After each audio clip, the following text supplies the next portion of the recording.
I realized in my last video that I talk a lot about load and assume that people just understand and have a IO background. Um, and then I realized that more than likely that's not the case.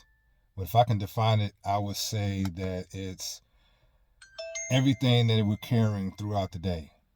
That's the load. And so going back to the point about recovery, our day doesn't hit us all at once. It accumulates and then we feel it the most at night. So the load builds up during the day and we think that we're just tired, but really it's the sum of making decisions all day, responding to people, dealing with stress, taking in information constantly. Each one is small, but each one takes a little bit of our dopamine and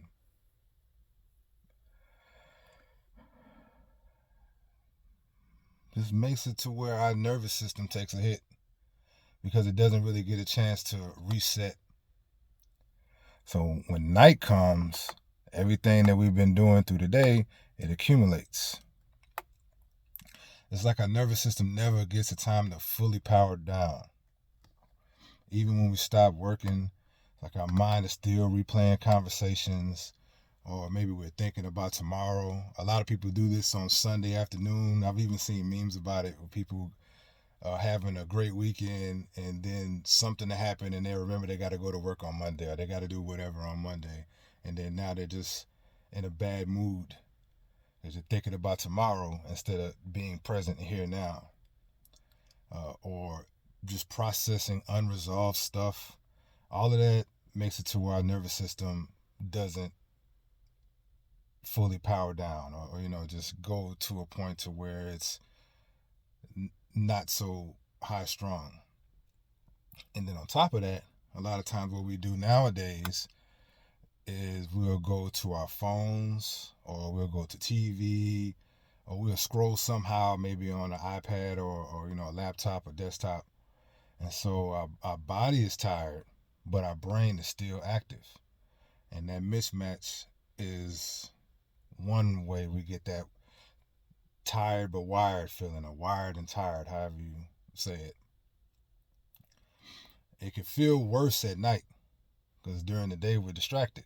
We're constantly moving, we're engaging with people, we're engaging with our pursuits, our goals, accomplishing projects, the things that we have to do to continue to be successful in life. So it's the tired feeling doesn't really hit us. But at night, everything slows down and there's nothing to cover the fatigue anymore.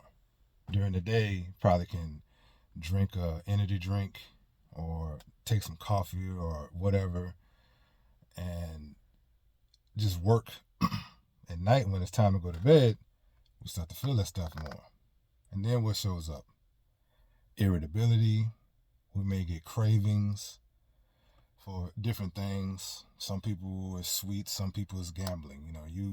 Whatever is the thing that your body tends to crave.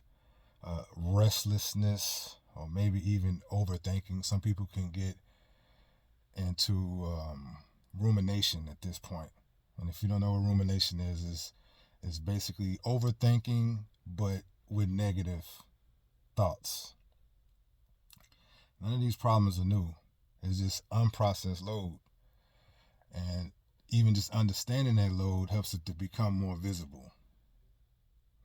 So, as in previous videos, I don't like to give this information and not try to offer something that's practical. Again, I'm not a doctor or anything, but everything that I recommend is stuff that I've looked into, even if it's surface level, but a lot of stuff I try to do real research. I like peer-reviewed empirical data. So I try to go for that stuff versus things that have a good vibe. Anyway, some things that actually help. We're not trying to fix our nervous system. We just have to learn how to lower the carryover from the day. So we come up with clear stopping points. So For me, I would say, if possible, ideally 2 hours before bed, but at least 1 hour before bed, you stop all your work. If you're a person that works from home, if you're working on your business, try to set a clear boundary when work stops and rest begins. At that point, you want to introduce less light. Um, Candlelight is good, or just like a light that doesn't have an overwhelming brightness to it. You want to do less inputs, whatever that means for you.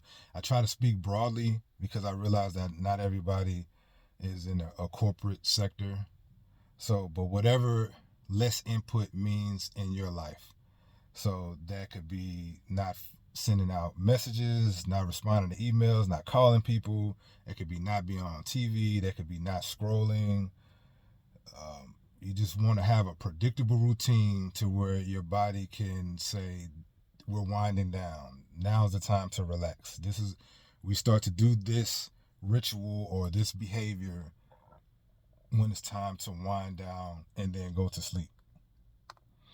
We know we're done for the day, essentially, is what I'm saying.